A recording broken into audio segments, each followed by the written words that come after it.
সত্য কি?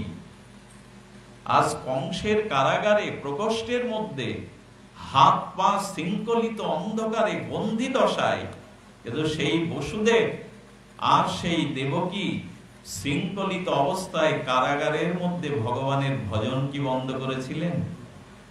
শাস্ত্র বলছে, দেবকী বসুদেব বলছে, যে অবস্থায় থাকো, আমরা কারাগারে আছি, আমাদের হস্তপদ বাঁধা, তবু মনটাকে তো কেউ বাঁধতে পারেনি। তাই যে অবস্থায় থাকো মন দিয়ে ভগবানকে ডাকো।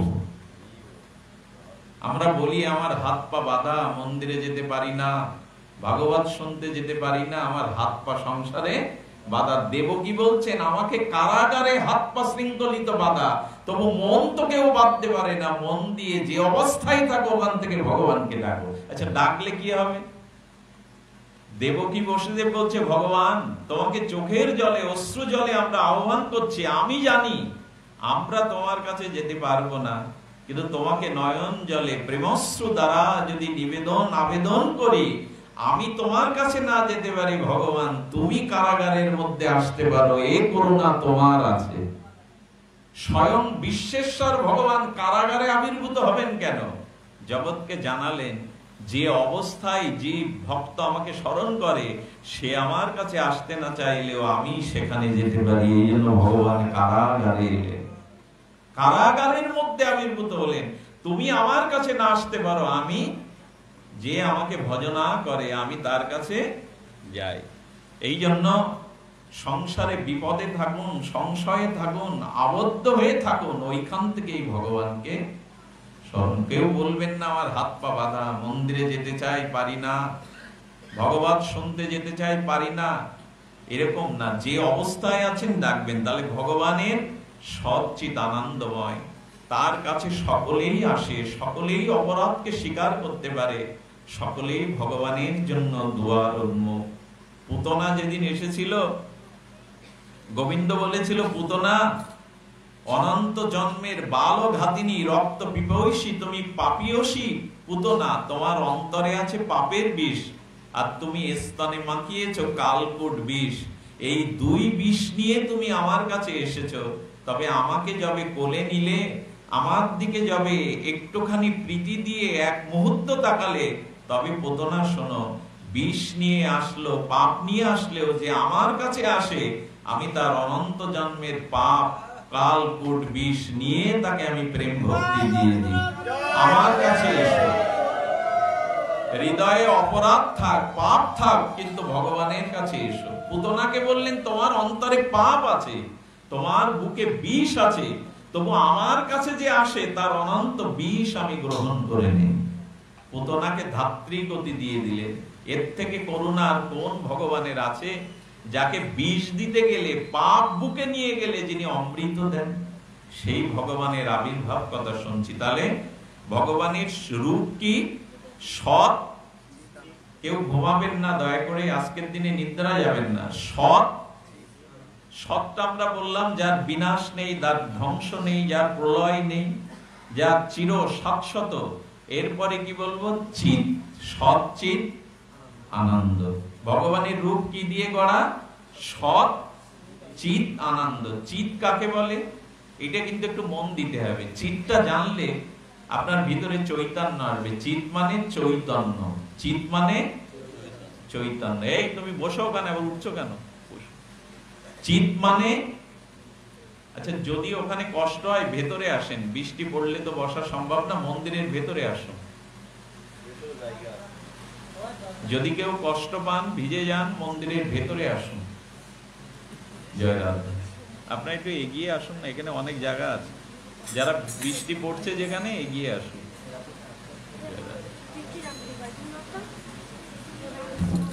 জয় রাধা। তো আমরা এখন চিৎ আস্বাদন করব, সচ্চিৎ আনন্দ। চিৎ কাকে বলে? চৈতন্য। কাকে বলে বলুন একটু? চিৎ মানে চৈতন্য। আচ্ছা চৈতন্যটা কেমন? এখন যদি অগ্নিকণা, ধূপের কোন অগ্নিকণা আপনার গায়ে পড়ে, এখানে একটা জ্বালা অনুভব হবে না? হবে কি না? আচ্ছা যখন আমার ভেতর থেকে চৈতন্য চলে যাবে, আত্মা চলে যাবে, তখন সেই ব্যক্তিকে চিতায় পোড়ালে তখন তার গায়ে জ্বালা অনুভব হবে তো? হবে কি? কেন হবে না? কারণ তার ভেতরে চৈতন্য বা চিৎ শক্তিটা এখন নাই। এখন ধূপের আগুন পড়লেই কিন্তু একটা জ্বালা অনুভূতি হবেই হবে, কিন্তু মৃত্যুর পরে চিতায় তাকে দাহ করলে তার অনুভূতি হবে না। বাঁশ দিয়ে তো তখন মাথাও ফাটিয়ে দেয়, নিজজনরাই আগুন লাগিয়ে দেয়। আচ্ছা, মজার জিনিস দেখুন, সংসারে এখন আপনার স্ত্রী, পুত্র, ভ্রাতা, বন্ধু, সজ্জন, পিতামাতা সবাই আপনাকে মানছে। সবাই মানছে মানে সম্পর্কের যে রীতিনীতি সবাই প্রতিপালন করছে। কিন্তু এখন যদি চিৎ চলে যায়, আত্মাটা চলে যায়, চৈতন্য চলে যায়, তাহলে ওই আপনজনদের সাথে সম্পর্ক কি আর থাকলো? পুত্র মারা গেলে পিতা কি সেই পুত্রকে স্নেহবশ বুকে করে আর 2-5 দিন রাখবে? মানে পিতা পুত্রের সম্বন্ধটা চিৎ চলে গেল, আত্মা চলে গেল, মানে সম্বন্ধটা কি থাকলো? আচ্ছা, স্বামী চলে গেল, সেই মনোরমা স্ত্রী তাকে 1 মাস 10 দিন রেখে দিক। যে স্বামীকে সে বরমালা দিয়ে গ্রহণ করেছিল, বরণ করেছিল, তার নখ থেকে চুলক দিয়ে ওই স্বামী আছে কিনা? আত্মা চলে যাওয়ার পর তার শরীরটা আছে কিনা একটু কথা বলুন। সেই ব্যক্তির চুল থেকে নখ পর্যন্ত আছে, কিন্তু সেই স্ত্রী বা ভ্রাতা, পুত্র, কন্যা তারা বলছে বাবাকে তাড়াতাড়ি শবদাহের ব্যবস্থা করো। সম্বন্ধটা নষ্ট হলো কেন? এতদিন যে আমি স্বামী ছিলাম, পিতা ছিলাম, পুত্র ছিলাম, স্ত্রী ছিলাম, এই যে সম্বন্ধটা, এই সম্বন্ধটা দেহ আছে, চিৎ বা আত্মা নেই বিদায় বলে বাসি মরা না করে তাড়াতাড়ি পুড়িয়ে দাও। তাড়াতাড়ি পুড়িয়ে দেওয়ার ব্যবস্থা কেন? শ্মশানে তাড়াতাড়ি ছাই করবার ব্যবস্থা কেন? কারণ সম্বন্ধটা এখন আর নাই। এখন যদি আমি প্রশ্ন করি, পিতা, মাতা, স্বামী, স্ত্রী, এই যে শব্দগুলো, এর সাথে আপনার সম্বন্ধ ছিল? ও দেহের সাথে সম্বন্ধ ছিল না, সম্বন্ধটা প্রকৃত আত্মার সাথে ছিল। যেটা চলে গেলে আর সম্বন্ধটা টিকলো না, পুড়িয়ে দিলেন, ছাই করে দিলেন। কথাটা বলছি আমি, কিন্তু আমার মনে হচ্ছে আমি 100 বার নিজেকে শোনাই, নিজেকে বোঝাই।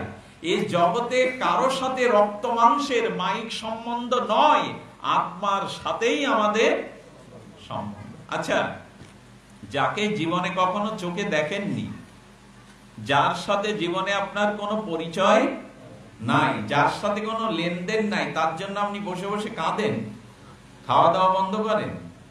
যাকে আপনি জগতে দেখেনই, যাকে আপনি কখনো চেনেন না, যার সাথে আপনার কোনো সম্বন্ধ নেই, তার জন্য না খাওয়া ত্যাগ করে কেউ কাঁদে।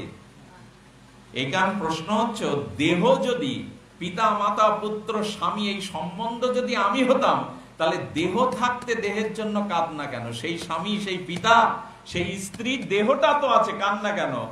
ঈশ্বর জানিয়ে দিচ্ছেন, এ জগতে কোন বস্তু কারোর সাথে তোমার প্রকৃত সম্বন্ধ না, আমার সাথেই তোমার সম্বন্ধ, এই চেতনার সাথে তোমার সম্বন্ধ। এই জন্য মানুষ কাঁদে কেন? স্বামী মারা গেলে স্বামী স্বামী বলে, পিতা মারা গেলে পিতা পাতা বলে, পুত্র কন্যা পুত্র কন্যা বলে আস্তে গগন বিদারী আর্তনাদ চিৎকার করে কাঁদে। বললেন, কাঁদছো কার জন্য? ও তো এখানেই পড়ে আছে। তার মানে সম্বন্ধটা যদি দেহের সাথে হতো, ওই পিতা মাতা বউ ছেলে মেয়ের সাথে হতো, তাহলে কান্নার কিছু ছিল না, সে তো আছে। প্রকৃত সম্বন্ধটা চেতনার সাথে, আত্মার সাথে, তাই তো মানুষ কাঁদে। এভাবে না বুঝলে হই হুল্লোড় করে ভগবানকে বোঝা যাবে না। চিৎ না থাকলে, মজার কথা দেখুন, চিৎ কি জিনিস দেখুন, অভূতপূর্ব কথা। আচ্ছা, সাধুকে দেখলে আপনারা প্রণাম করেন তো, শ্রদ্ধা করেন তো? সাধুগুরু দেখলে তো মানুষ লাইন দিয়ে তার পায়ের ধুলো প্রণাম নেওয়ার জন্য। ওই সাধু যখন মারা গেল, তার দেহ থেকে আত্মাটা চলে গেল, তখন তাকে পোড়াতে গেলে যে সাধুর পাদ ধুলো গায়ে মাখতেন, মাথায় মাখতেন, সেদিন তাকে পোড়াতে গেলে তাকে ছুলে একটু বেশি স্নান করেন কেন? তার মানে চিৎ না থাকলে সে বস্তু পবিত্র। কি অদ্ভুত কাণ্ড দেখুন। এখন সাধু দেখলে আমরা মাথা পায়ে ঠেকাই, তাকে একটু স্পর্শ করবার জন্য আলিঙ্গন করি, কিন্তু সেই সাধু যদি এখনই মারা যায় আর তাকে শ্মশানে নিয়ে যান, তখন 2 বালতি জল ঘরে আনলে বেশি করে স্নান করতে হবে। তার মানে যাকে সাধু বলে প্রণাম করেছি, গুরু বলে স্তুতি করেছি, তার চেতনাটা, চিৎ শক্তিটা চলে গেলে সে অপবিত্র হয়ে যায়, তাকে শুলেও চ্যান করতে হয়। কত বড় জিনিস ভেতরে, কিন্তু তার উপলব্ধি হলো না। এই চিৎ বা চেতনটাই হলো ভগবান, সৎ চিৎ। আমি গতকাল একটা পাঠে বলছিলাম, দেখুন এই চিৎই আপনার সমস্ত কিছুর উৎস। তার মানে দিন বলছিলাম, আপনি এখন গিয়ে ঘুমালে কাল সকালে ঘুম ভাঙবে তো আপনার, কিন্তু মরা মানুষের ঘুম ভাঙে? মরা মানুষের কি ঘুম ভাঙে? সে তো চিরতরে ঘুমায়। তার মানে এই চিৎ চেতন আছে, তাই আপনার ঘুমও হয় আবার জাগরণও হয়। যেদিন চিৎ চলে যাবে, আত্মা চলে যাবে, সেদিন কাল নিদ্রা মহা ঘুম আসবে, ওই ঘুম আর কেউ ভাঙাতে। তার মানে আপনি যে ঘুমান, এটাও ওই চিৎ চেতনার জন্য। চুল টুল মাথায় না থাকলে একটু ভালো দেখায় না। এই চুলগুলো আবার যদি না বাড়ে, না ওঠে, তাও আর এক জ্বালা। তো মরা মানুষের চুল বাড়ে তো রেখে দিলে, নখগুলো বাড়ে। তার মানে এখন বাড়ে কেন? এখন বাড়ে এই জন্যই যে চিৎ আছে, চিৎ শক্তি আছে বিদায় চুলগুলো, নখগুলো বাড়ে। এবং আপনার ঘুমও ভাঙে। আচ্ছা, মৃত্যুর পরে জিহ্বা থাকবে, ওখানে কিছু দিলে রস আস্বাদন হবে। চোখ থাকবে, আপনি দেখতে পাবেন। তার মানে একবার ভালো করে বুঝুন, ভগবান বললেন মাময়ী বংশ জীবলোক জীবভূতা সনাতন। আমি চেতনা রূপে তোমার মধ্যে আছি, তাই স্বাদ আছে, দৃষ্টি আছে, আত্মীয় আছে, স্ত্রী পুত্র আছে, তোমার পবিত্রতা আছে। আমি না থাকলে তোমার কোনো সম্বন্ধ থাকে না, পবিত্রতা থাকে না। অনেকেই মারা যাওয়ার পরে 13 দিনেই মোটামুটি ধুয়ে মুছে সাফ। এই জন্য আমরা মরে গেলে কাঁদি কেন জানেন? আত্মা আমার আপন, সেই আপন চলে গেছে তাই কাঁদি। শরীর যদি আমি হতাম তাহলে শরীরের জন্য কেউ কাঁদতো না, শরীর তো থাকে। আত্মা চলে গেছে, আত্মার জন্য কাঁদি। তাহলে কি কি বলা হলো? সৎ চিৎ, চিৎ মানে চৈতন্য। এই জন্য রামপ্রসাদ গেয়েছেন, আমার চেতনা চৈতন্য করে দেগমা চৈতন্যময়। কি শব্দ গো! আমার চেতনা চৈতন্য করে দে মা চৈতন্যময়ী। হে ব্রহ্মময়ী মা, তুমি আমার এই চেতনাকে জাগিয়ে দাও। আজ এখানে এসেছেন কেন? এই যে ভেতরে সচ্চিদানন্দ চেতনাকে জাগাবার জন্য। আর এই চেতনা যদি জাগে, তাহলে এই জগতের জন্য, মোহ মায়ার জন্য আর আপনি পিছিয়ে পড়বেন না। ভগবানই একমাত্র আপন, ভগবানই একমাত্র সজ্জন। তাহলে কি বলা হলো? সৎ সচ্চিদানন্দ রূপায়। ভগবানের রূপটা কেমন? সৎ চিৎ। শেষে কি থাকলো একটু বলুন সকলে? আনন্দ। সৎ চিৎ আনন্দ। ভগবানের রূপ তাহলে কেমন? সৎ চিৎ। সৎ চিৎ আমরা জানলাম, এবার আনন্দকে জানবো। এটা তো সবার চাই, আনন্দ সকলের চাই। তো সেই আনন্দ আমরা জানবো। ভগবান হলো আনন্দ স্বরূপ। দেখুন এখানে কি বলছেন, কি নন্দজ আত্মজ উৎপন্নে মহানন্দে। অর্থাৎ ওখানে বলছেন যে নন্দের নন্দন হয়ে যিনি এলেন, তাকে নন্দন নন্দন বলা হচ্ছে না, বলে আনন্দই এসেছেন। কি যেন সঙ্গীতে বলে, নন্দ আনন্দ ভাই। নন্দ আনন্দ ভাই, অর্থাৎ গোবিন্দ এসেছে বলছেন না, কে এসেছে? আনন্দ এসেছে। যশোদার কোলে গোবিন্দ এসেছে এটা বলছে না। হ্যাঁ, আনন্দ নন্দ আনন্দ ভাই, অর্থাৎ নন্দের কোলে, যশোদার কোলে আজকে এসেছে আনন্দ এসেছে। এই আনন্দ দুই প্রকার, খুব মন দিতে হবে। কথাটি জানলে ভগবানের রূপকে জানতে পারবো। আনন্দ কয় প্রকারের? দুই প্রকার। এক বিষয় আনন্দ, আর এক বলো পরমানন্দ। করকম বললাম? দুই রকম। একটা সাংসারিক শব্দ স্পর্শ রস বিষয় আনন্দ, আর একটা হলো পরমানন্দ, আত্মানন্দ, ভগবত আনন্দ। আচ্ছা, এইখানে 2 ঘন্টা যে আমরা আপনাদের 2-3 ঘন্টা আমরা যে ভগবত কথা বলছি, হরি কথা বলছি, এইখানে এই গরমে বৃষ্টিতে ভিজে মেজের উপরে, আচ্ছা কেউ যদি বাড়ির গল্প করত, কেউ যদি নিজের মহিমার কথা বলতো, এমনকি রাজনৈতিক কথাও মানুষ বেশিক্ষণ শুনতে চায় না।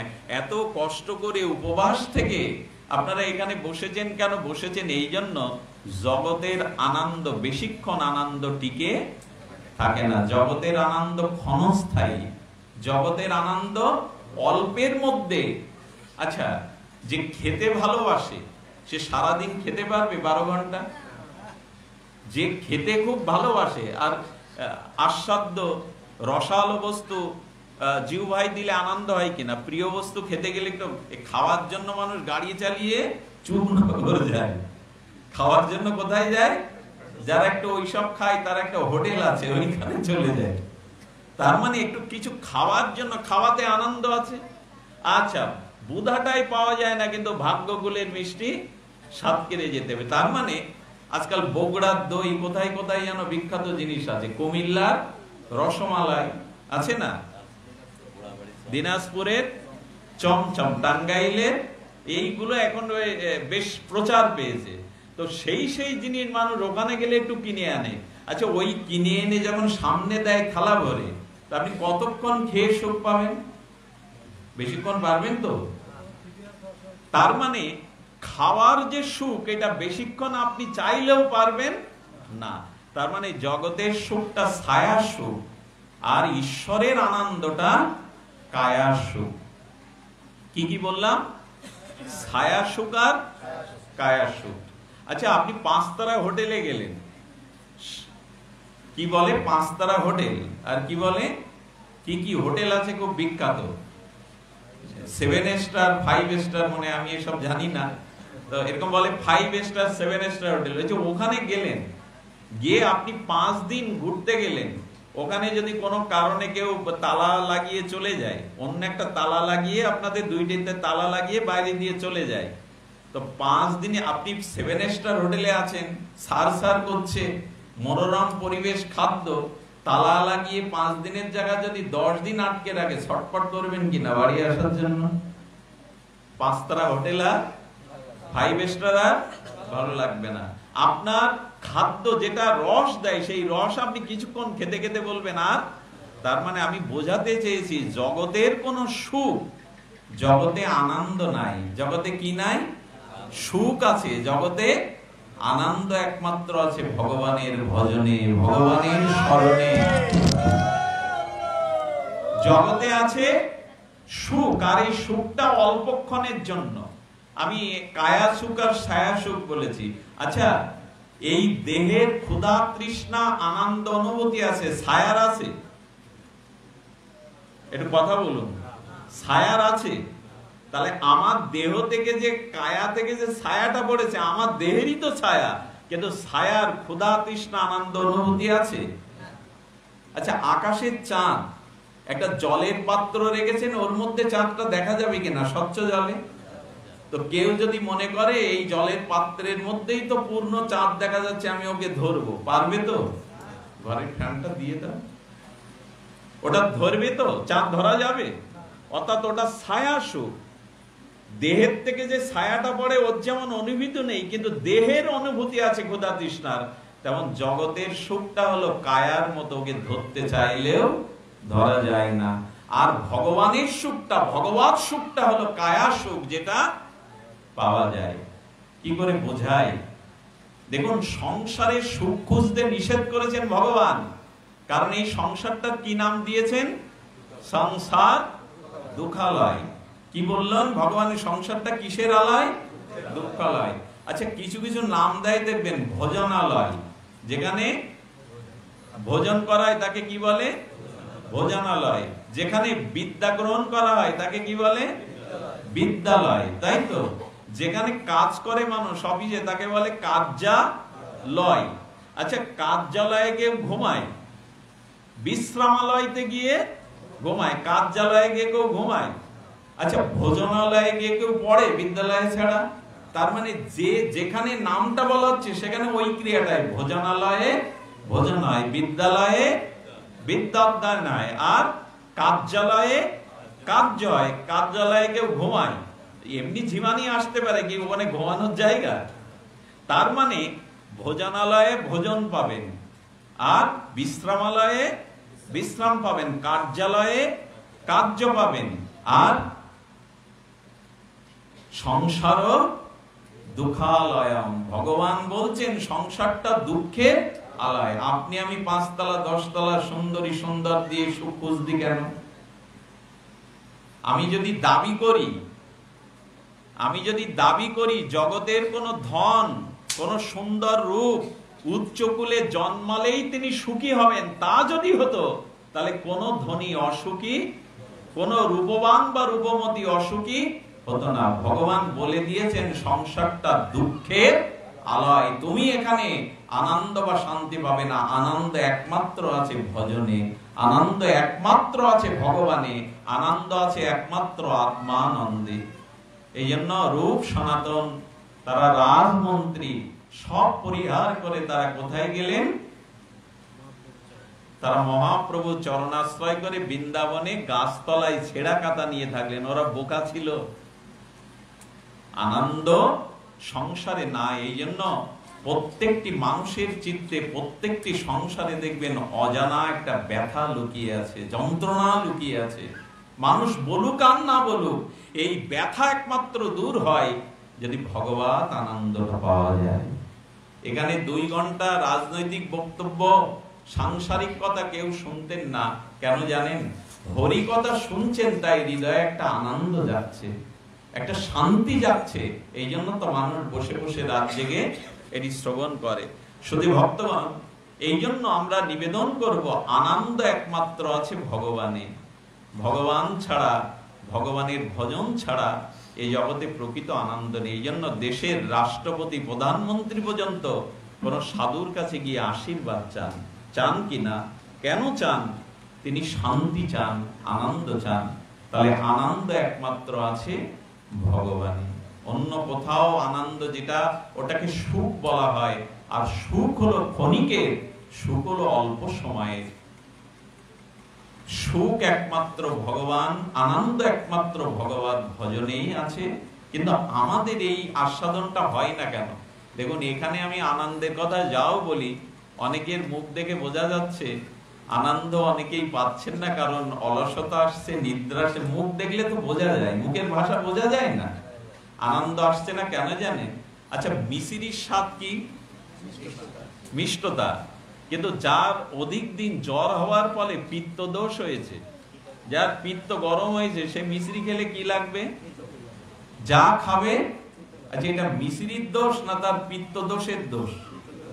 এবং ভগবানের নামে, ভগবানের কথায় পরম আনন্দ আছে, কিন্তু আমার আনন্দ লাগছে না কেন? কামনা বাসনা বিষয় বিষে আমার পিত্ত দূষিত হয়ে গেছে। হরি কথা যাদের আনন্দ লাগে না, তারা কারা? বলছে তারা পশুঘাত ব্যাধ। হরি কথাতে মুক্ত পুরুষেরও আনন্দ, হরি কথাতে সাধারণ জীবেরও আনন্দ, কিন্তু হৃদয়ের অনেক জন্মের অপরাধ থাকলে, পাপ থাকলে হরি কথাতে আনন্দ হয় না। হরি কথা সাক্ষাৎ আনন্দ স্বরূপ, সাক্ষাৎ আনন্দময়। এই জন্য দয়া করে যেখানে হরি কথা হবে ওখানে জেগে থাকবেন, কানটা খাড়া করবেন, উৎকর্ণ হয়ে শুনবেন। ঘুম তো ঘুমাবো একদিন, অলসতা তো আছে।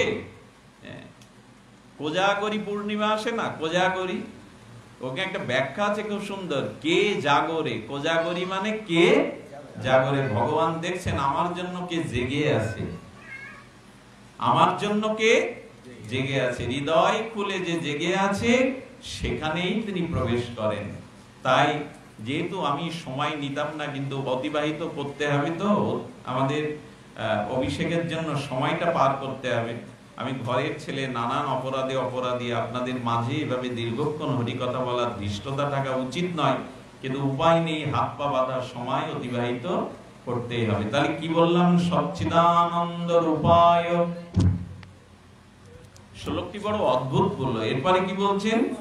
আচ্ছা, ভগবানের কি বললাম? রূপ আছে। তারপরে 3টে জিনিস ভগবানে আছে। আমাদের যেমন রূপ আছে, কর্ম আছে, আর গুণ আছে। কি আছে আমাদের? আচ্ছা, আমাদের একটা রূপ পেয়েছি তো, বাবা মার দেওয়া, পেয়েছি না? আর আমাদের কর্ম আছে কিনা প্রত্যেকের? আর আমাদের কিছু না কিছু গুণও, সে খারাপ গুণ, অবগুণ বা ভালো গুণ। তাহলে ভগবানের ওই 3টে জিনিস আছে। কি কি আছে? ভগবানের রূপ আছে, কর্ম আছে, গুণ আছে। খুব মজার কথা, আনন্দের কথা যদি জানা যায়। আচ্ছা, বিয়ের আগে ছেলের খোঁজ খবর নিতে হয় তার গুণ কতটুকু, তার রূপ কতটুকু, না বিয়ের পরে? তো ভগবানকে ভজন করতে গেলে, ভগবানকে জানতে গেলে আগে তার রূপ গুণ জানতে হবে, না হলে তার কাছে নিজের মন দেওয়া যাবে না। যার গুণ আছে, রূপ আছে, কর্ম আছে, তাকে তো পছন্দ করে। মেয়ের পিতামাতা কি করে? তাকে পছন্দ করে। তা আগে তো জানুন ভগবানের কর্ম, গুণ আর রূপ আছে, তাহলে ভগবানের সাথে আপনার সম্বন্ধ হবে, নাহলে হবে? তাহলে আমরা ভগবানের রূপ জানলাম, কি জানলাম? সচ্চিদানন্দ রূপ আয়, ভগবানের রূপ জানলাম। এবার কি জানবো? এবার তার গুণ এবার তার কর্ম জানবো। আগে রূপ, তারপরে কর্ম, তারপরে গুণ। মোটামুটি এটাই বলে ভগবানের আমরা স্বরূপটা নির্ণয় করব। তাহলে আমরা প্রথমে বললাম ভগবানের রূপ, এবার বললো কর্ম। ভগবানের কর্ম কি? ভগবানের কর্ম হলো বিশ্ব উৎপত্তাদি হেতবে। ভাগবত বলছেন বিশ্ব উৎপত্তাদি হেতবে, উৎপত্তাদি হেতবে। তার মানে ভগবানের কর্ম হলো সৃষ্টি, পালন আর সংহার। কি কি বললাম? এটা কি কি বললাম বলছি কেন জানেন? যাতে একটু শব্দ করলে নিদ্রা, অলসতা চলে যায়। ভগবানের কর্ম কি কি? সৃষ্টি, স্থিতি আর প্রলয়। এই হলো ভগবানের কর্ম। আরো আছে, কিন্তু মূল কর্ম এইটা।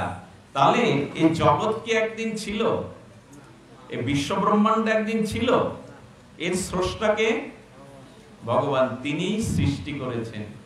আপনি আমি গর্ব করলে মানায়? আমি করেছি, এই করেছি। জগৎ সৃষ্টি করেছেন ভগবান, আর তার সৃষ্টির রহস্য বড় মার্মিক। আমাদের বিজ্ঞানীরা বলছেন কোটি কোটি বছর এই পৃথিবী উত্তপ্ত ছিল। কি ছিল? লাভা উত্তপ্ত ছিল। ভগবান কৃপা করে কোটি কোটি বছর পরে এখানে জলের সংযোগ করেছেন। জল, এই জন্য চন্দ্রে মঙ্গলে কি খুঁজছে বিজ্ঞানীরা? জল খুঁজছে, অক্সিজেন খুঁজছে, ওখানে বাস করা যায় কিনা। তো পৃথিবীতে উত্তপ্ত লাভা ছিল, কোটি কোটি বছর লেগেছে পৃথিবী শীতল হতে। তারপরে ভগবান জল পাঠিয়েছেন, জলচর প্রাণী পাঠিয়েছেন। এইভাবে শস্য শ্যামলা করে জগৎ সৃষ্টি করেছেন ভগবান। এই জগৎ স্রষ্টা হলেন ভগবান। তাহলে তার কর্মটা দেখুন। অনন্ত বিশ্ব ব্রহ্মাণ্ড যিনি সৃষ্টি করলেন, তিনি সাধারণ হতে পারেন? এই ব্রহ্মাণ্ড সৃষ্টি করেছেন ভগবান, আর পালন করছেন কে? পালনও করছেন ভগবান। এটি তার কর্ম, সৃষ্টি, স্থিতি, প্রলয়। হ্যাঁ, বিশ্ব উৎপত্তাদি হেতবে। এই বিশ্বের উৎপত্তি, পালন এবং সংহারের একমাত্র হেতু হলেন ভগবান। এটা ভগবানের কর্ম। অনন্ত জগতের জীবকে তিনি পালন করছেন। আচ্ছা, পাখিগুলো বাসা থেকে যখন সকালে উড়ে যায়, ওদের খাদ্য সংগ্রহ থাকে? একটু কথা বলুন। ওরা না খেয়ে কি মরে পড়ে যায়? ওদের জন্য খাবার কে রাখে? ভগবান রাখেন। আচ্ছা, সমুদ্রের তলে যে মাছটা আছে, ওই মাছকে কে খাদ্য দেবে? ওই সমুদ্রের তলে যে মাছ আছে, ওই মাছের জন্য পাথরের তলে, সমুদ্রের তলে যে পাথর আছে, ওখানে শাওলা, শৈবাল সৃষ্টি করেছেন ভগবান। মাছটা ওখান থেকে খেয়ে বেঁচে থাকে। আমি একবার মুসলিম সাহিত্যে পড়েছিলাম, ওনাদের এক কোন নবী স্রষ্টাকে, তাদের উপরালাকে বলছেন, প্রভু এই জগতে সব জীবকে আমি একদিন এক বেলা খেতে দেবো, এই ক্ষমতাটা তুমি আমার কাছে এক বেলার জন্য দাও। কি বললেন? এই পৃথিবীর সমস্ত জীবকে আমি এক বেলার জন্য একটু খেতে দিতে চাই, এই কৃপাটা, শক্তিটা আপনি আমাকে দিন। উনি বললেন, এটা নিতে যেও না, তোমার দ্বারা সম্ভব। বলে, প্রভু এক বেলা অন্তত দিয়ে দিন। এখন এই ক্ষমতাটা প্রভু তাকে দিয়েছেন।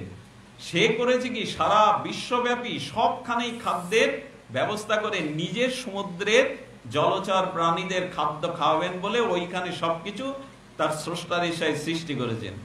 এখন সামনে উনি যখন আহ্বান করলেন, তখন একটা বোয়াল মাছ এলো। আসলে বোয়াল মাছটা ঈশ্বরেরই শক্তি নিয়ে এসেছে। এখন ওই পুরো সমুদ্রের মাছের জন্য যে খাদ্য এনেছিল, এক বোয়াল মাছই সব সাবার করে দিয়েছে। বলে, তাও আমার খোদা নিবৃত্তি, সন্ধ্যা হয়ে গেছে, একটা মাছকেও খোদা নিবৃত্তি করার ক্ষমতা রাখেনি। তখন উনি কেঁদে হাত তুলে বললেন, প্রভু এই জগতে তুমি ছাড়া সমস্ত জীবকে ভরণ পোষণের ক্ষমতা এই জগতে কারো নাই। দু চারটে মানুষকে খেতে দিতে গিয়ে ঋণগ্রস্ত হয়ে আত্মহত্যা করে বাড়ি দেশ ছেড়ে মানুষ চলে যায়। 5-6টা মানুষের খেতে দিতে পারি না, আর অনন্ত বিশ্বের অনন্ত কোটি জীবকে যিনি পালন করছেন তার শক্তিটা কি?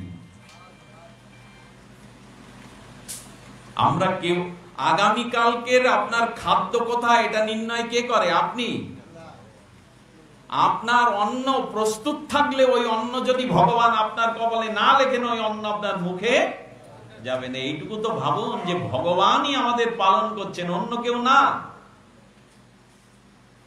এই জন্য বললেন ভগবান হলো আমাদের দাতা, বিধাতা, তিনি রক্ষক, তিনি ভর্তা, গতির ভর্তা, প্রভু সাক্ষী নিবাস, শরণং সুহৃদ প্রভাব প্রলয়ং স্থানাং নিধনানাম বীজম অব্যয়ম। বীজম অব্যয়ম, তিনি অব্যয় বীজ, তিনি পালনকর্তা।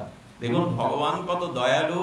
আমি বহুবার বলেছি, 80 বছরের এক বৃদ্ধকে এক ভক্ত খেতে দিলেন, আর 2-3 দিন উপবাস থেকে গোগ্রাসের মতো মুখে তুলেছেন।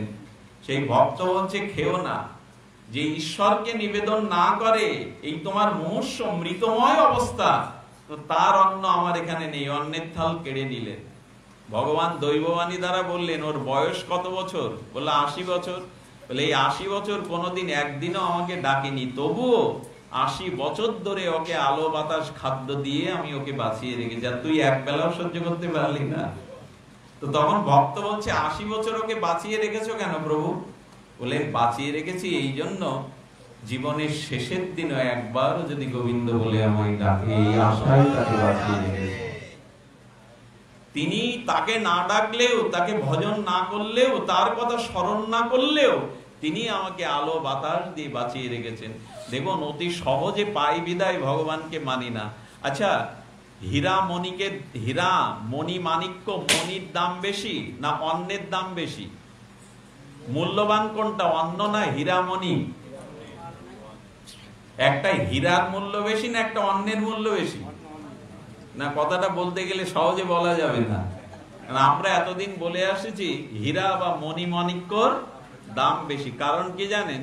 যে জিনিস যত কষ্ট করে পেতে হয়, যে জিনিস বহু চেষ্টার পরে পাওয়া যায়, তার মূল্য আমাদের কাছে খুব বেশি। আর যেটা খুব সহজে মেলে তার মূল্য থাকে বাবা। দেখুন 50 টাকা ফি দিয়ে যদি কোনো হার্টের ডাক্তার দেখান, বাড়ি এসে বলবে হবে না, আমাকে 500 টাকা 1000 টাকা ফি, যেখানে ডাক্তার যদি ওই 1000 টাকার ফি থেকেও ভালো হয়, 50 টাকার ফি নিলে বলবে ডাক্তার গ্রাম্য ডাক্তার, এই ডাক্তারের দ্বারা হবে না। যা অতি সহজে মেলে তার মূল্যায়ন মানুষের কাছে থাকে না। দেখুন অনেকের জীবনে ঘরে মণিমাণিক্য নেই, তারা বেঁচে নেই, কিন্তু অন্ন না থাকলে আপনি বাঁচবেন না। জানেন যে দেশে সোনার খনি আছে, সে দেশের মানুষ যদি অন্ন না থাকে, এক মুঠো সোনা দিয়ে এক মুঠো অন্ন সে পাবে না।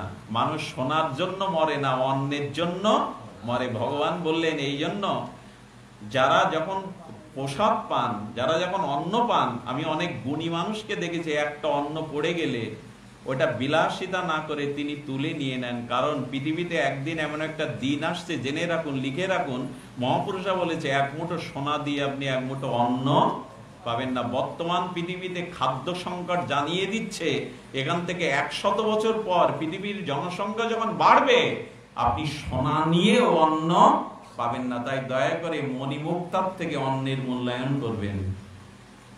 প্রসাদ নিতে গিয়ে দেখি মানুষ কত ছড়ায় ফেলে দেয়, এখানে রেখে দেয়। একবার মূল্যায়ন করুন, পৃথিবীতে বহু মানুষ অদ্যাহারে অনাহারে রাস্তায় পড়ে আছে, আপনার এই নষ্ট অন্নগুলো তার জীবন বাঁচাতে পারে। তাই মণিমাণিক্য থেকে অন্নের মূল্য বেশি, কিন্তু সহজে পায়। এই যেমন মনুষ্য জন্মটা সহজে পেয়ে গেছি, এই জন্য মূল্যায়ন নেই। আচ্ছা, অন্নের থেকে মূল্যবান কি? অন্নের থেকে মূল্যবান হলো জল। অন্নের থেকে মূল্যবান কি বস্তু? 3 দিন অন্ন না পেয়ে বাঁচবেন, কিন্তু জল না পেয়ে, সেই জল এত সোজা। অবশ্য এখান থেকে 20 বছর আগে জলের মূল্যায়ন ছিল না, এখন তো কিনতে হচ্ছে। এখন একটু অর্ধেক জলের মূল্যায়ন মানুষ করতে শিখেছে। তবে নিবেদন করি, জলকে কখনো অবমূল্যায়ন এক বিন্দু জল নষ্ট করবেন না। এগুলো কিন্তু একদিন আমারই যারা রেখে যাচ্ছি পুত্র কন্যা, তারা জলের অভাবে একদিন কত জায়গায় জানেন, সমুদ্র উপকূলে যান, সুন্দরবনের দিকে যান, আপনি জল খেতেও পারবেন না তাদের জল। এখন ব্যবস্থা হয়েছে, কিন্তু জল আরো মূল্য, কিন্তু জল সহজে পাই বলে। আচ্ছা, জলের থেকে মূল্যবান কি? সেটা হলো বায়ু, বাতাস। তার মূল্য মোটেও দেই না আমরা। জল না পেলেও বাঁচবেন, অন্য না। 21 দিন মানুষের নারী বেঁচে থাকে। ভূমিকম্প হলে বাড়ি ধস নেমে গেলে দেখবেন 15 দিন পর একটা মানুষ পাওয়া গেল জীবিত। তো 15 দিন তো সে জলান্ন পায়নি, কিন্তু ওখানে অক্সিজেন বা বাতাস ছিল বিদায় সে বেঁচে গেছে। তাহলে অন্যের থেকে, জলের থেকে মূল্যবান এত সহজে পায়, এই জন্য বায়ুর কোনো মূল্য আমাদের কাছে নেই। গোবিন্দ বললেন, এ সব তোমাকে পালন করবার জন্য, বেঁচে রাখার জন্য আমি সৃষ্টি করেছি। আচ্ছা, তাকে একবার ডাকা প্রয়োজন না? তাকে একবার কৃতজ্ঞতা জানাবার প্রয়োজন না? আমাকে যিনি পালন করছেন, সৃষ্টি করেছেন, পালন করছেন আমাকে, আর সবশেষে কি বললেন? সংহার। এই পৃথিবী একদিন তিনি প্রলয় করবেন। অনেক বাচ্চারা সমুদ্রে বেড়াতে গেলে কি করে জানেন? সমুদ্রে গিয়ে প্রথম বালু দিয়ে একটা ঘর তৈরি করে, করে কিনা? আচ্ছা, ওর সহপাঠীরা যদি বলে এই ঘর ভেঙে দেব, আমি নেব, দেয় তো, গন্ডগোল করে। ঘরটা সুন্দর করে বানালো, এবার ঘরটা একটু সাজালো, যা ছিল ওখানে সাজালো, ফিরে আসার সময় কি করে? ওটা আবার পা দিয়ে হোক, হাত দিয়ে হোক, ভেঙে চলে যায়। গোবিন্দ বললেন, খেলিছ এ বিশ্ব লয়ে, শিশুর মতো তুমি খেলছো, সৃষ্টি করেছো, আবার পালনও করছো। একদিন প্রলয় আসলে সব তুমি ধ্বংস প্রাপ্ত করে দেবে। তাহলে সৃষ্টি, স্থিতি, প্রলয় হলো ভগবানের কার্য। এই জন্য ভগবান বললেন বিশ্ব উৎপত্তাদি হেতবে। আমরা ভগবানের রূপ জানলাম, এবার কি জানলাম? তার কর্ম। এবার যেটা না বললে পরিপূরণ হবে, সেটা হলো তার গুণ। রূপ বড় না গুণ বড়? সবাই বলছেন না কেন? গুণই তো বড়। রূপ ধুয়ে খায় মানুষ, গুণ হলো বড়। তাহলে ভগবানের রূপ জানলাম, কর্ম জানলাম, এবার কি জানবো? গুণ। ভগবানের গুণটা জানলে আর ঘুম পাবে না আপনাদের। আপনি জেগে উঠবেন, আপনি উপবাস থেকেও পরম আনন্দে সজীবিত হয়ে উঠবেন যদি ভগবানের গুণটা দয়া করে একবার শোনেন। কারণ গুণ নিয়েই তো জগৎ। যার গুণ নেই তাকে কেউ মূল্যায়ন করে না। গুণ চাই। গোবিন্দের গুণ কি? সচ্চিদানন্দ রূপায় বিশ্বোৎপত্তাদি হেতবে তাপত্রয় বিনাশায়। এই ভগবানের এবার গুণ বলছেন, তাপত্রয় বিনাশায়। গোবিন্দের গুণ কি? আমাদের 3টে তাপ আছে, তাকে আমরা কি বলি? ত্রিতাপ। কি বলি বাবা? দেখুন, মানুষ জেনে বলুক না জেনে বলুক, প্রায় বলে আমি ত্রিতাপ জ্বালায় জ্বলছে। এই ত্রিতাপ জ্বালাকে যিনি নাশ করে পরম আনন্দ দিতে পারেন, পরম বৈকুণ্ঠ, পরম শ্রীধাম বৃন্দাবনে পরমানন্দ দিতে পারেন, যেখানে জরা নেই, মৃত্যু নেই, ব্যাধি নেই, সেই ত্রিতাপ যিনি হরণ করে আনন্দ দিতে পারেন, এই হলো ভগবানের গুণ। ভগবানের গুণ তাহলে কোনটি? ত্রিতাপ যিনি হরণ করেন। আচ্ছা, এর মধ্যে একজন বলুন আমার কোন ত্রিতাপ জ্বালা নাই। বলতে পারবো কি আমরা? আগে তো জানি ত্রিতাপ কাকে বলে। 3টে তাপ। ত্রিতাপ মানে 3টে তাপ। এটি প্রত্যেক জীবের আছে, রাজারও আছে, ভিখারিরও আছে। কার আছে? রাজারও আছে, ধনীরও আছে, গরিবেরও আছে। এই ত্রিতাপ হলো আদি দৈবিক, আদি ভৌতিক আর আধ্যাত্মিক। আবার বলি, একটু মন দিন, কথাগুলো জানা একান্ত প্রয়োজন। আদি ভৌতিক, আদি দৈবিক আর আদি আধ্যাত্মিক, এই 3 তাপ, এই 3 তাপেই আমরা জর্জরিত। ত্রিতাপ তাপে আমরা জর্জরিত সকলেই। রাজারও ভালো ঘুম নেই, তার মানে এই ত্রিতাপ তারও আছে। এই ত্রিতাপ অধি ভৌতিকটা কি? এই যে যেতে যেতে অ্যাক্সিডেন্টে পড়লাম, তাই না? যেতে যেতে অ্যাক্সিডেন্টে পড়লাম, কেউ পেছন থেকে আমার সর্বনাশ করে দিল, আমার সংসার ভেঙে দিল, আমার অর্থ নাশ করে দিল। এই ভূত জগৎ থেকে সাপে কামড়ালো, অ্যাক্সিডেন্ট হলো, কেউ আমার ব্যবসা নষ্ট করে দিল, কেউ আমার সংসারটাই ভেঙে দিল। এগুলো হলো ভৌতিক তাপ, আদি ভৌতিক, ভূত জগৎ থেকে যে তাপ আসে। আর এই যে অতিবৃষ্টি, এই যে অতিবৃষ্টি, বজ্রপাত, এই যে বিভিন্ন রোগ শোক, এই যে করোনা এলো, তাই না, এখন আবার বাংলাদেশে ভোগাচ্ছে, কতজন মারা যাচ্ছে দিনে, এইগুলো সব আদি দৈবিক। দৈব থেকে দৈবক্রমে এই যে বজ্রপাত বলি, করোনা বলি, এই যে ডেঙ্গু বলি, মহামারী বলি, দুর্ভিক্ষ বলি, এগুলো আসে আদি দৈবিক। খাদ্যের দাম বেশি, মানুষ পারছে না, এগুলো সব মানুষের সৃষ্টি হলেও এগুলো আদি দৈবিক। আর আধ্যাত্মিক তাপটা কেমন?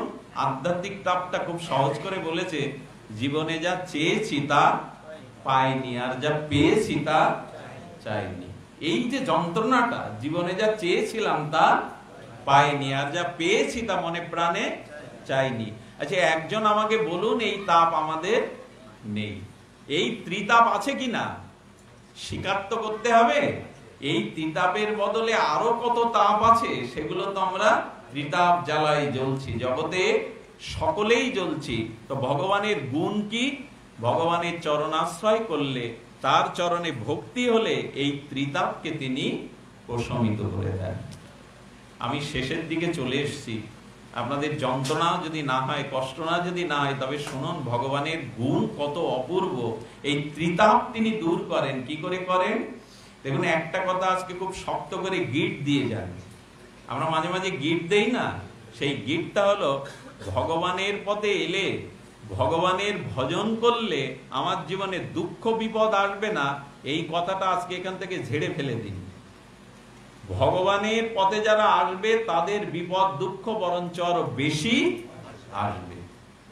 কুন্তির জীবনে, দ্রৌপদীর জীবনে, পঞ্চ পাণ্ডবের জীবনে, সীতার জীবনে, বিষ্ণুপ্রিয়ার জীবনে, তুলসীদাস গোস্বামীর জীবনে, রুহি দাসের জীবনে, ভক্ত চরিত্র খোঁজ করে দেখুন, তাদের বিপদ আপদ রোগ শোক আরো বেশি। তাহলে ভগবান তোমায় ডাকবো কেন?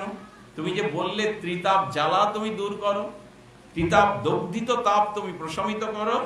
ভগবান বলছেন, শুনুন, ভজন করলে সাধুর বিপদ হবে না এমন নয়, কিন্তু ভগবানের চরণাশ্রয় করলে, ভগবত ভজন করলে, প্রেম ভক্তির পথে, প্রগতির পথে চললে, বিপদ আসলেও সেই বিপদ আপনাকে শেষ করে দিতে, বিপদ আসলেও বিপদ আপনাকে দুঃখ দিতে পারবে না। একটা মজার কথা, দুঃখ আসবে অথচ আমি দুঃখ পাবো না, এটাই হলো ভজনের মহিমা, এটাই হলো ভগবত ভক্তির মহিমা। সেটার কারণ ছোট্ট দুটো লীলা বলে সমাপ্ত করি। ভগবত ভজন করলে প্রারব্ধ কিন্তু আসবে। কি বললাম? ভগবান কখনো কারো প্রারব্ধ নষ্ট, আমি আমার অতীত জন্মে যে মহাপাপ অপরাধ করেছি তার যে কর্মফল আমাকে ভুগতে হবে, এটা ভগবান কখনো মাফ করবেন। আপনি যতই বড় ভক্ত হন, কর্মফল বা প্রারব্ধ ভগবান ঘোচাবে না। কিন্তু প্রারব্ধের দরুন যে দুঃখ ত্রিতাপ আসছে, সেটা আপনাকে বুঝতে ভগবান দেবে না। সেটা কি করে হয়? তবে শুনুন, ত্রিতাপ দগ্ধিত কর্মফলের যন্ত্রণা আপনার জীবনে, আমার জীবনে আসবে। তাই দয়া করে কাউকে উপহাস করবেন না, তুমি এত ভগবানকে ডাকো তো তোমার এত বিপদ কেন, এত লাঞ্ছনা কেন? এ কথা মূর্খরাই জগতে বলে, যে তুমি এত ভগবানকে ডাকো, এত শরণ নাও, তো তোমার এত বিপদ কেন, এত কলঙ্ক কেন?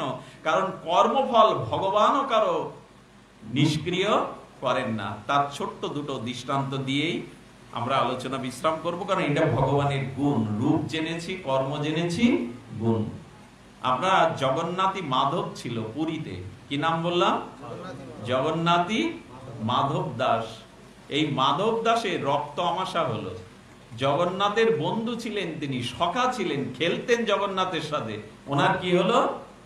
রক্ত আমাশা হলো। আর রক্ত আমাশা হলে এই বৃদ্ধ মানুষটি বারবার শৌচ করতে গিয়ে আর পেরে উঠছেন না। তখন সমুদ্রে, পুরীর সমুদ্রের ধারে ওখানে পড়ে রয়েছেন, মলমূত্র ত্যাগ করতে আর উঠে যেতে পারেন না। তো মলমূত্র গায়ে লেগেই আছে। উঠে না যেতে পারলে কি করবে? ভগবানের সেবাও করতে পারছে না, উঠেও যেতে, ওইখানে পড়ে বলছে, জগন্নাথ, যদি তোমার সেবা না করার সৌভাগ্য না দেবে তবে আমাকে তুলে নাও। যখন কাঁদছে তখন কি করেছে জানেন? জগন্নাথ তখন সমুদ্রের জল পাত্রে নিয়ে, আহা, স্বয়ং জগন্নাথ সমুদ্রের জল পাত্রে নিয়ে ওই যে মলমূত্র গায়ে মেখেছিল, ওইটা ভগবান নিজের হাতে ধুয়ে দিচ্ছেন। নিজে হাতে মলমূত্র ধুয়ে দিচ্ছেন ভগবান।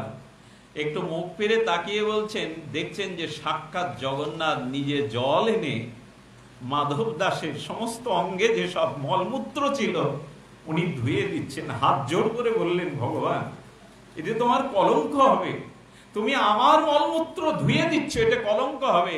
তোমার অঙ্গের সবকিছু প্রসাদী, সবকিছু পবিত্র, তোমার বসন ভূষণ অলংকার এগুলো স্পর্শ করলে ভক্তি হয়, তুমি কেন এই কাজ করছো? আচ্ছা ভগবান বললেন, যারা সারা জীবন আমার চরণাশ্রয় করে ভজন করেছেন, আমি যদি এই দিনে তাকে না দেখি তো তাকে দেখবে কে?